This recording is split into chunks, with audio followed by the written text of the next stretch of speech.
Sí, vamos a hablar de un tema que mencionábamos recién, no clave lo que va a pasar con el dólar después de las elecciones. Absolutamente. El ministro de Economía y candidato del oficialismo, Sergio Massa, ya dijo que no van a devaluar, aunque admitió que después del 15 de noviembre, que termina este tipo de cambio fijo, me refiero al tipo de cambio oficial, a 350 pesos, va a haber un déjalo ir, es decir, una leve devaluación de 3% mensual, por lo menos de acá hasta fin de año. Habrá que ver qué pasa con el resto de los tipos de cambios, ¿no? Que son los que se miran, sobre todo el blue, a la hora de negociar los nuevos acuerdos de precios y los nuevos precios que después vemos en las góndolas. Sin duda, y por eso vamos a seguir analizando este tema con Lucas Caratini, economista que ya está conectado con nosotros. Lucas, ¿cómo estás? Buen día.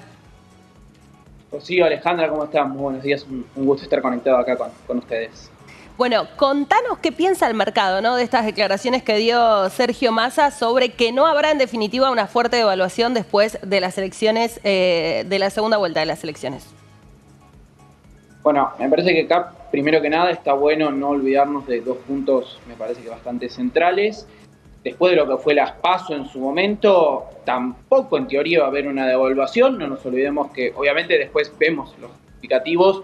Tuvimos una devaluación de más o menos el 20%.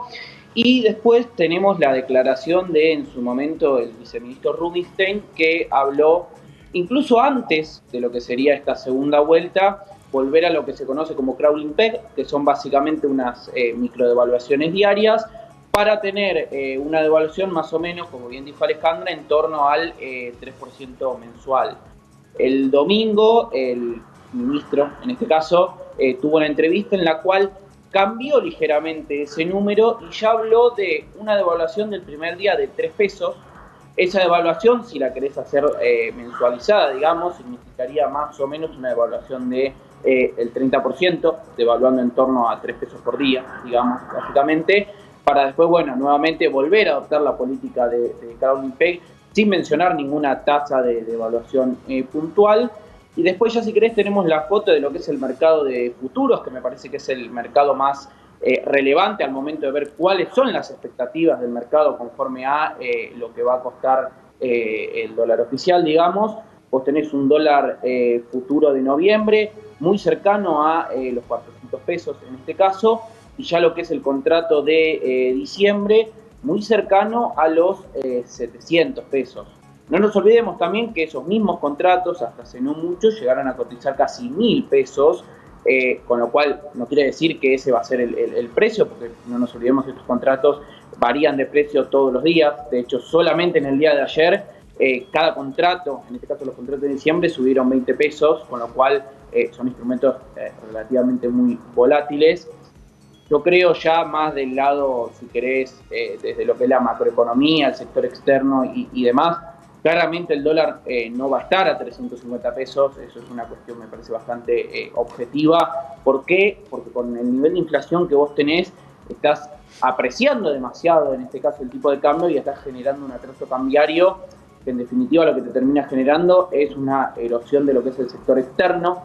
Y la Argentina, bueno, obviamente por todo el problema que tenemos en torno a las reservas, necesariamente necesita tener en este caso un superávit comercial, que en definitiva es tener más exportaciones que importaciones, para lograr lo que tanto buscamos, que es lograr una acumulación de reservas sostenidas, ¿no? Ahora, Lucas, también es cierto que muchos empresarios, muchos en el sector privado, lo que dicen es que tienen como una deuda latente, es decir, tienen que liquidar un montón de cancelar un montón de importaciones que están girando, ¿no?, que están pendientes de pago. Y en ese caso, lo que dicen informalmente es que lo que ellos están calculando en sus presupuestos para el 2024 es ya un dólar en torno a los 600, 700 pesos, claro, lo que se llama el MULC. ¿Vos cómo lo ves en ese sentido? Porque eso también me parece que va a generar una presión latente en los precios a futuro.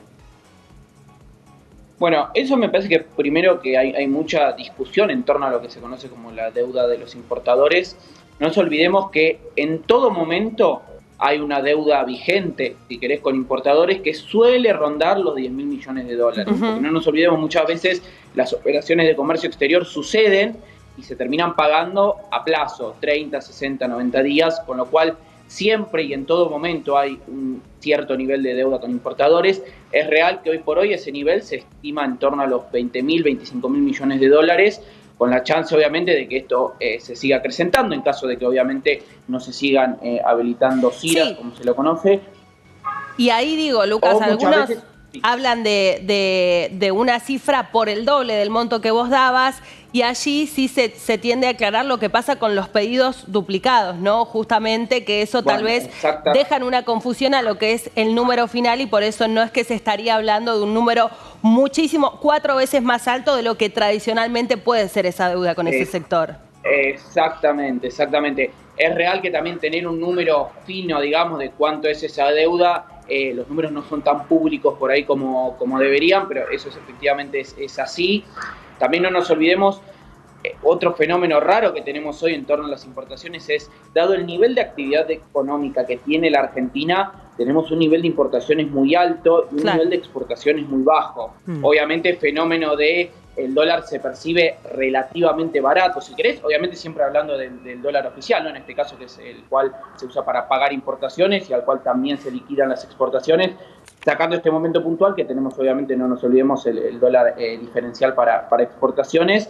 Es muy probable que sea así, y es muy probable, como decimos, que el dólar oficial eventualmente termine teniendo una devaluación. Vamos a tener que ver el número. ¿Por qué? Porque para mí va a ser muy diferente una devaluación y la forma en cual se va a encarar esa devaluación dependiendo de si gana uno u otro candidato. Lo que sí me parece que no hay discusión al respecto es devaluación va a haber. ¿Y por qué me parece que podemos ser bastante concretos en esto? No nos olvidemos también que tenemos que volver a sentarnos ahora en noviembre a renegociar con el fondo, y el fondo te va a pedir necesariamente que vos ajustes tu tipo de cambio. ¿Por qué? Porque es la única manera que vos tenés de acomodar el sector externo, que el sector externo, como dijimos hace un rato, es exportaciones, importaciones principalmente. Vos, para poder tener un sector externo, que en este caso sea superavitario, no nos olvidemos también que la foto de este año es un sector externo que está importando más de lo que está exportando, obviamente con el fenómeno de un año de sequía y un año con disminución de las exportaciones de la Argentina de lo que es un año normal. Lucas, y ese pedido del Fondo Monetario Internacional que claramente va a haber que hacerlo, digo, gane quien gane las elecciones, obviamente tanto Massa como Milei van a tener que, evidentemente, ponerse a rediscutir cómo va a ser el acuerdo con el Fondo Monetario Internacional. ¿Vos te imaginás un mismo pedido, digamos, de porcentaje devaluatorio, sea cual sea el resultado electoral por parte del fondo, o da la impresión de que podría haber una devaluación más pronunciada en el caso de que gane Milei que en el caso de que gane Massa, que es más o menos lo que los equipos del Gabinete Económico hoy están observando o señalando?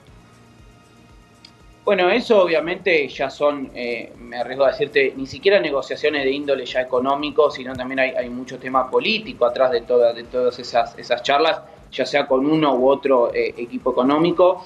Yo creo que no solamente te van a pedir una devaluación, después podemos discutir de qué magnitud, sino que además no nos olvidemos, la Argentina al día de hoy, no solamente en esta revisión que nos toca ahora, sino en la previa, no cumplió ninguno de los puntos que competen al programa, que son el déficit fiscal, el financiamiento monetario al Tesoro y la acumulación de reservas, con lo cual, más allá de obviamente de pedirte el ajuste en el tipo de cambio en este caso, también va a ser importante ver qué magnitud de ajuste te piden respecto a lo que es, por un lado, el déficit fiscal, que puede ser obviamente mediante baja de gasto o también obviamente mediante suba de los ingresos. El fondo no es en ese caso contrario a aumentar impuestos, por ejemplo, para obviamente reducir el déficit fiscal.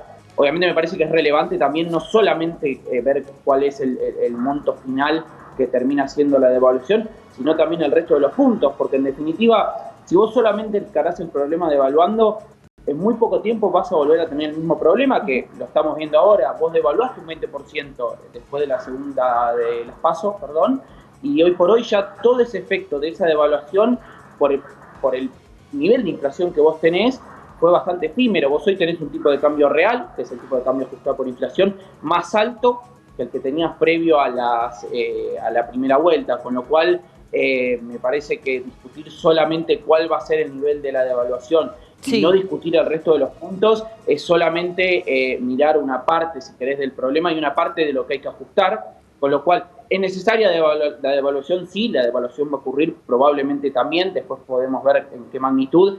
Es muy relevante también ver cómo van a quedar el resto de los puntos del programa y sobre todo cómo va a quedar el punto del déficit fiscal, que en definitiva es el generador de la inflación que tenemos, obviamente, es el generador principal del financiamiento que hace el Banco Central del Tesoro y en definitiva también es el que se implica el atraso cambiario en este caso, ¿no? Con lo cual me parece que tenemos que ver todos los puntos en el agregado y no solamente la devaluación. Lucas, cortito antes de despedirte, ¿qué podemos esperar, ¿no?, del dólar blue, segunda jornada hábil de esta semana para el mercado? Y ayer, después de las declaraciones, ¿no?, y este análisis que hacíamos respecto del tipo de cambio oficial, muchos se sorprendieron, ¿no?, con ese apenitas descenso en la cotización del blue. Bueno, no nos olvidemos que nos fuimos a votar con un dólar oficial, un dólar financiero y un dólar paralelo, más o menos en torno a los 1.200, 1.300 pesos, dependiendo de cada una de las cotizaciones, y hoy estamos de vuelta en torno a los 850 pesos. Si vos ese dólar también lo ajustás por inflación, es un dólar también que sigue relativamente caro. ¿Esto implica que no va a subir? No, claramente, obviamente, por el nivel de inflación que vos tenés en un mediano plazo, es muy probable, obviamente, que siga su camino alcista. Yo lo que no veo es que después de las elecciones del domingo tengamos un aumento muy brusco del tipo de cambio, porque a mí me parece que ese aumento ya sucedió. ¿Que va a estar más alto? A mi criterio sí, obviamente va a tender a subir, porque como bien sabemos, todos los precios terminan ajustando por inflación tarde o temprano, pero si vos ves el dólar en relativo a lo que es el ajuste histórico de los dólares financieros o los dólares paralelos en este caso, está en un precio que sigue relativamente alto, obviamente lejos de lo que fue esos 1.200 pesos previo a las elecciones, ¿no? Bien. Lucas, te agradecemos mucho el contacto como siempre. Gracias. No, por favor, a ustedes, muy buenos